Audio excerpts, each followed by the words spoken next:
Ya, sementara itu saudara warga Kule, Kecamatan Bate, Kabupaten Pidi menolak kedatangan imigran di kampung mereka karena berbagai alasan, terutama untuk kenyamanan masyarakat setempat.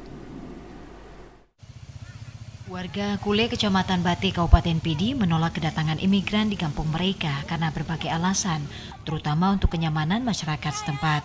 Menurut warga, ratusan pengungsi Rohingya gelombang keempat ini jauh lebih besar dibandingkan gelombang pertama dan kedua bahkan ketiga.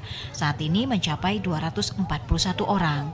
Sementara pada gelombang sebelumnya yaitu gelombang pertama sebanyak 185, pada gelombang kedua 196 orang, gelombang ketiga 142 Rohingya. Keci Kampung Kule Tengku Muhammad mengatakan memang warga telah membantu para pengungsi untuk sementara. Namun ia meminta rombongan pengungsi ini segera dipindahkan dari tempat mereka. Bahkan ia dengan tegas menolak kehadiran pengungsi Rohingya lantaran sikap mereka kerap mengganggu kenyamanan warga setempat, khususnya saat para imigran melarikan diri.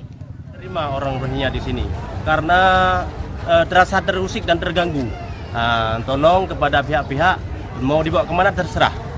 Kami setelah memberi makan, insya Allah makan sudah kami beri mulai dari jam 3 tadi malam sampai sekarang. Ini kami mau nolak, nggak mau menerima. Menurut warga, para imigran kemungkinan besar memilih Kabupaten Pidi karena mendapat perlakuan yang istimewa dibandingkan daerah lainnya. Selain berada di pesisir pantai, di Pidi juga sudah disediakan tempat penampungan oleh pemerintah setempat, sehingga menjadi daerah strategis pilihan untuk pendaratan. Apalagi pesisir pantai Kampung Kule, Kecamatan Bate, Kabupaten Pidi langsung berada di pinggir pantai. Meski warga setempat sebagai rasa sosial dan kemanusiaan langsung merespon memberikan bantuan penanganan sementara berupa makanan dan juga pakaian bekas, namun secara tegas warga meminta agar para imigran ini segera dipindahkan. Dari Pidi, Hasbi, TVRI Aceh melaporkan.